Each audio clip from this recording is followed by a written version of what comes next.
অনেক ধন্যবাদ আমাদেরকে এত সুন্দরভাবে স্বাগতম জানানোর জন্য।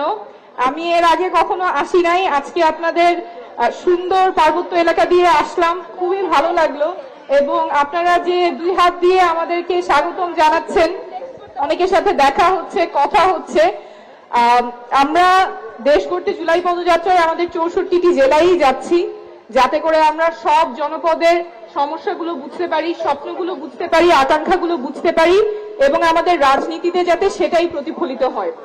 কোন জনপদকে পেছনে ফেলে বাংলাদেশ সামনে আগাতে পারবে না।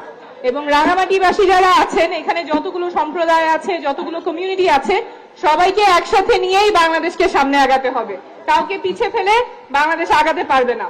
আমাদের জাতীয় নাগরিক পার্টি থেকে এটাই প্রতিশ্রুতি, আমরা সবাইকে একসাথে নিয়ে আমাদের নতুন বাংলাদেশের যে যাত্রা সেটা করতে চাই। আপনাদের এখানে অনেক সাহসী সন্তান আছে যারা এইখানে এবং অন্যান্য জায়গায় যারা পড়াশোনা করছেন, তারা আন্দোলন করেছেন, সংগ্রাম করেছেন। অন্যায়ের বিরুদ্ধে আপনাদের সংগ্রাম অনেক দীর্ঘ, অনেক লম্বা।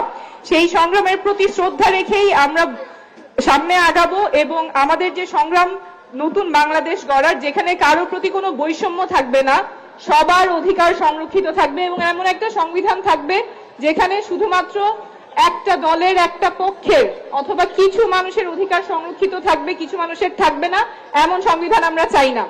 আমরা নতুন সংবিধান চাই যেখানে সকল মানুষের অধিকার সংরক্ষিত থাকবে। সেই জন্যই আমরা বারবার নতুন সংবিধানের কথা বলছি। আগামী নির্বাচন যাতে গণপরিষদ নির্বাচন হয় সেটার কথা বলছি, যাতে করে একটা টেকসই ভাবে আমাদের নতুন সংবিধান হয় যেখানে সকল পরিচয়, সকল মানুষের আইডেন্টিটি সেখানে সংরক্ষিত থাকবে। এবং আমরা সংস্কারের কথা বলছি। আগের যে পুরনো ব্যবস্থা যেখানে কিছু মানুষের অধিকার সংরক্ষিত থাকে, কিছু মানুষের থাকে না, সেই বাংলাদেশে আমরা ফেরত যাব না। নতুন বাংলাদেশ হবে, সংস্কার আমরা এনেই ছাড়বো। এখানে আপনারা যাদেরকে দেখছেন, আমরা সবাই এই রাস্তায় আজকে নেমেছি যাতে সবার অধিকার সংরক্ষিত থাকে।